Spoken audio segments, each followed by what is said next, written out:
بسم اللہ الرحمن الرحیم۔ حضرت محمد صلی اللہ علیہ وسلم نے اس دین الہی کی تکمیل کی جس کی شمع حضرت آدم علیہ السلام، حضرت نوح علیہ السلام، حضرت ابراہیم علیہ السلام، حضرت داؤد علیہ السلام، حضرت موسیٰ علیہ السلام اور حضرت عیسیٰ علیہ السلام نے روشن کی تھی۔ حضرت محمد صلی اللہ علیہ وسلم کا سلسلہ نسب حضرت ابراہیم علیہ السلام سے جا ملتا ہے۔ حضرت محمد صلی اللہ علیہ وسلم کا فرمان ہے، اللہ تعالیٰ نے حضرت ابراہیم علیہ السلام کی اولاد میں سے، اسماعیل علیہ السلام کی اولاد میں سے، بنو کنانہ میں سے قریش کو برگزیدہ کیا اور بنو ہاشم میں سے مجھے ممتاز فرمایا۔ رسول اکرم صلی اللہ علیہ وسلم کے آباء و اجداد شریف النفس تھے۔ نبوت کی شرائط میں ایک شرط پاکیزہ ولادت بھی ہے۔ نسل قریش کی ابتدا کے بارے میں مورخین میں اختلاف پایا جاتا ہے۔ بعض کا خیال ہے کہ قریش نضر بن کنانہ کا لقب تھا جو فہر بن مالک کے جد امجد تھے، اور بعض کہتے ہیں کہ قریش فہر بن مالک کا لقب ہے اور ان کی اولاد قریش کہلاتی تھی۔ قسی کلاب کے بیٹے تھے جو بڑے بالغ نظر اور مدبر تھے۔ وہ حضرت محمد صلی اللہ علیہ وسلم کے اجداد میں سے نمایاں شخصیت تھے۔ انہوں نے اپنی اولاد کو شراب سے پرہیز کی وصیت کرتے ہوئے کہا تھا، اے میرے بچوں، شراب سے ہمیشہ پرہیز کرنا، کیونکہ یہ جسم کو شاید کچھ فائدہ پہنچائے مگر یہ عقلی صلاحیتوں اور دینی احساسات کو تباہ کرنے والی ہے۔ قبیلہ قریش کے افراد جو بکھرے ہوئے تھے، قسی نے انہیں خانہ کعبہ کے ارد گرد آباد اور قومی شکل میں منظم کیا۔ اسی مناسبت سے آپ نے مجمع لقب پایا۔ قسی نے تولیت کعبہ ملنے پر مکہ میں دارالندہ قائم کیا، جہاں قریش سماجی، سیاسی اور معاشی امور کے سلسلے میں مشاورت کرتے۔ جنگی لشکر اور تجارتی قافلے اسی مرکز سے روانہ ہوتے۔ نیز نکاح کی رسوم بھی یہیں پر ادا کی جاتی۔ قسی نے حاجیوں کی خدمت اور تواضع کے لیے پانی پلانے، کھانا کھلانے، حجابت اور لوا یعنی جنگ میں پرچم اٹھانے کے شعبے قائم کیے۔ اخراجات کے لیے سالانہ رقم مختص کی گئی جو شہریوں سے وصول کر کے اجتماعی فنڈ میں جمع کی جاتی۔ قسی نے حاجیوں کے لیے پانی ذخیرہ کرنے کی غرض سے حوض بنوائے اور عرفات اور منی کے درمیان مشعر حرام تعمیر کرایا، جس پر حج کے دنوں میں چراغاں کیا جاتا۔ قسی کے 6 بیٹے تھے، لیکن تاریخ میں 2 بیٹے عبد الدار اور عبد مناف نے شہرت حاصل کی۔ قسی کے یہ اقوال تاریخ کا حصہ ہیں، جس نے کسی کمینہ خصلت آدمی کا احترام کیا وہ گویا اس کی کمینگی میں حصہ دار ہے۔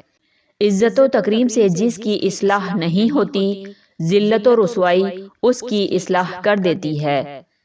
جس نے اپنے حق سے زیادہ طلب کیا وہ محرومی کا حقدار ہے۔ قسی نے وفات سے پہلے اپنے بڑے بیٹے عبد الدار کو سقایا اور رفادہ کے منصب سونپ دیے۔ عبد الدار چونکہ ان مناصب کا اہل نہ تھا، لہذا قریش کی سیادت عبد مناف نے حاصل کر لی۔ رسول اللہ صلی اللہ علیہ وسلم عبد مناف کے خاندان سے تھے۔ معروف مورخ آلوسی عبد مناف کے بارے میں لکھتے ہیں، انہیں حسن و جمال کی وجہ سے بطحا کا چاند کہا جاتا تھا۔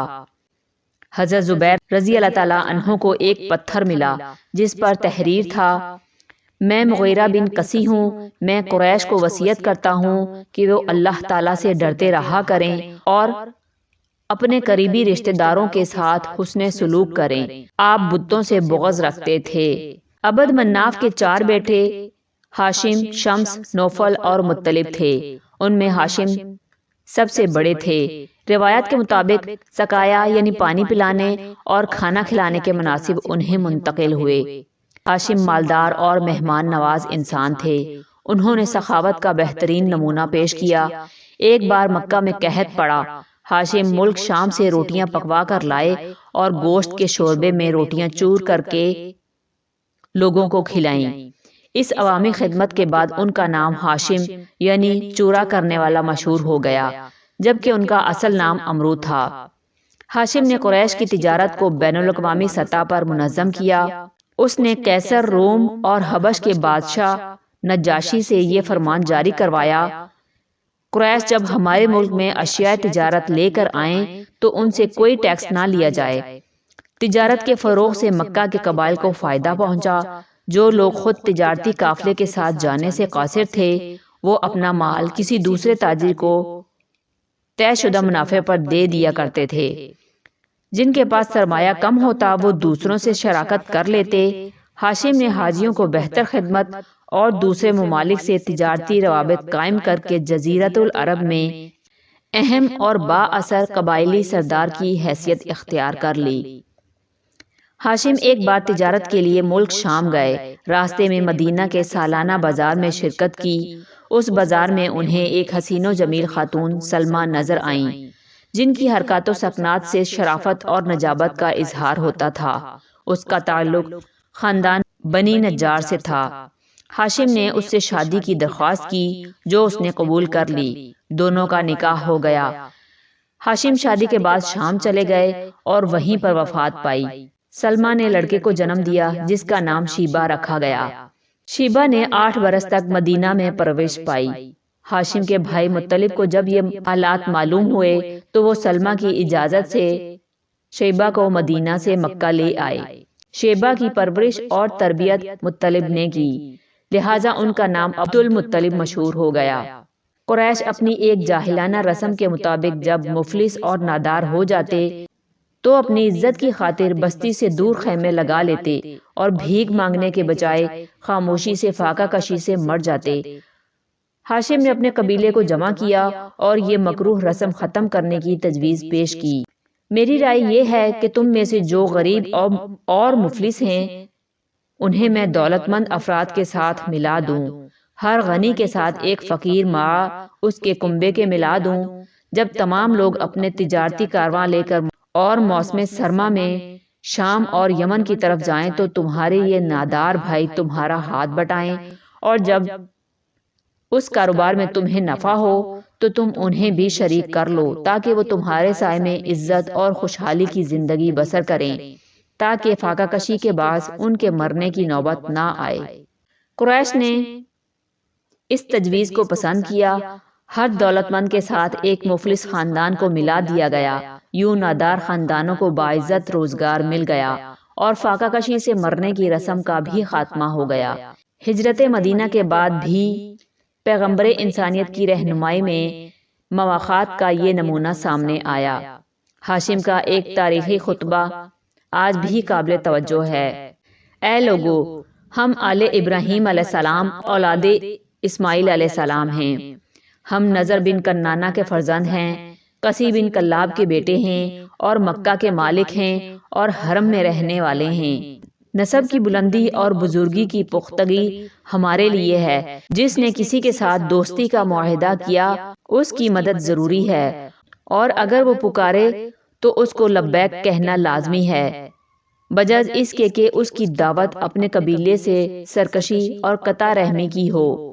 اے کسی کے بیٹو، تم اس طرح ہو جس طرح درخت کی 2 ٹہنیاں ہوتی ہیں، اگر ان میں سے ایک ٹوٹ جائے تو دوسری بھی وحشت اور نقصان سے دوچار ہوتی ہے۔ تلوار کی حفاظت اس کی نیام سے ہی ہو سکتی ہے۔ جو آدمی اپنے قبیلے پر تیر اندازی کرتا ہے وہ خود بھی اپنے تیر کا نشانہ بنتا ہے۔ اے لوگو، حلم اور بردباری بزرگی ہے، صبر کامیابی کی کلید ہے، اچھائی ایک خزانہ اور سخاوت سرداری ہے، جہالت کمینگی ہے۔ دن بدلتے رہتے ہیں، زمانہ تغیر پذیر رہتا ہے، اور ہر انسان کو اپنے کام کی طرف منسوب کیا جاتا ہے اور اپنے عمل کے باعث اس سے باز پرس کی جاتی ہے۔ اچھے کام کرو، لوگ تمہاری تعریف کریں گے، فضول باتوں سے دامن کش رہو، بے وقوف لوگ تم سے علیحدہ رہیں گے۔ اپنے ہم نشین کی عزت کرو، تمہاری مجلسیں آباد رہیں گی۔ اپنے شریک کار کی حفاظت کرو، لوگ تمہاری پناہ لینے کے مشتاق ہوں گے۔ اپنی ذات کے ساتھ بھی انصاف کرو، تم پر اعتماد کیا جائے گا۔ اخلاق کی پابندی کرو کیونکہ اس میں تمہاری بلندی ہے، اور کمینی عادتوں سے دور رہو کیونکہ اس سے عزت خاک میں مل جاتی ہے۔ ہاشم کے اس تاریخی خطبے سے ظاہر ہوتا ہے کہ وہ اپنے عہد کے دانشمند سردار تھے اور انسانیت کے قائل تھے، نیز دور جاہلیت میں بھی اخلاقی قدروں کو اہمیت دی جاتی تھی۔ ہاشم کے بعد ان کا بیٹا عبد المطلب ان کا وارث بنا۔ مطلب کی وفات کے بعد ان کے بھائی نوفل نے اپنے بھتیجے عبد المطلب کی جائیداد پر قبضہ کر لیا۔ عبد المطلب نے قریش کے بڑے لوگوں سے کہا کہ ان کی موروثی جائیداد واپس دلائی جائے، مگر کوئی نوفل کے مقابلے میں آنے کے لیے تیار نہ ہوا۔ عبد المطلب نے مایوس ہو کر مدینہ میں اپنے ماموں ابو سعید کو خط لکھا اور مدد کی درخواست کی۔ ابو سعید اپنے قبیلے کے 80 مسلح آدمی لے کر مکہ آیا۔ نوفل حرم کے پاس قریش کے سرداروں کی محفل میں بیٹھا تھا۔ ابو سعید نے تلوار نیام سے نکال کر نوفل سے کہا، اگر تم نے میرے بھانجے کی جائیداد واپس کرنے کا اعلان نہ کیا تو تمہارا سر تن سے جدا کر دوں گا۔ نوفل پریشان ہو گیا اور اس نے عبد المطلب کی جائیداد سے دستبرداری کا اعلان کر دیا۔ قریش مکہ نے بھی عبد المطلب کی سرداری کو تسلیم کر لیا۔ عبد المطلب خوبصورت، خوش اخلاق اور شیر بیاں تھے۔ چشمہ زمزم کی بازیافت عبد المطلب کا یادگار کارنامہ ہے۔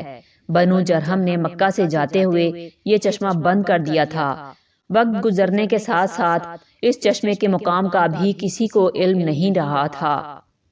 اللہ تعالیٰ نے اس چشمے کی دریافت کا اعزاز عبد المطلب کو بخشا اور انہیں خواب میں چشمے کا محل وقوع دکھایا۔ عبد المطلب نے اپنے بیٹے حارث کے ساتھ چشمے کی کھدائی شروع کر دی۔ باپ بیٹے کی محنت رنگ لائی۔ جب پانی کے آثار نمودار ہوئے تو عبد المطلب بے ساختہ اللہ اکبر پکار اٹھے۔ قریش جو کھدائی میں تعاون کے لیے تیار نہ تھے، چشمے کی دریافت پر کہنے لگے کہ زمزم چونکہ ان کے والد اسماعیل علیہ السلام کی ملکیت ہے، لہٰذا سارے قریش اس میں حصہ دار ہیں۔ اس کنویں سے تلواریں، زرہیں اور سونے کے 2 ہرن بھی برآمد ہوئے۔ ان قیمتی اشیاء کی وجہ سے قریش عبد المطلب سے لڑائی پر آمادہ ہو گئے۔ آخرکار قرعہ اندازی پر اتفاق ہو گیا۔ قرعہ اندازی سے سونے کے ہرن بیت اللہ کے نام، جبکہ تلواریں اور زرہیں عبد المطلب کے نام نکل آئیں۔ عبد المطلب نے سونے کے ہرن بیت اللہ کے دروازے کی سجاوٹ پر لگا دیے اور زمزم سب قریش والوں کے لیے کھول دیا۔ نیز قریش نے حاجیوں کو پانی پلانے کا حق عبد المطلب کا تسلیم کر لیا۔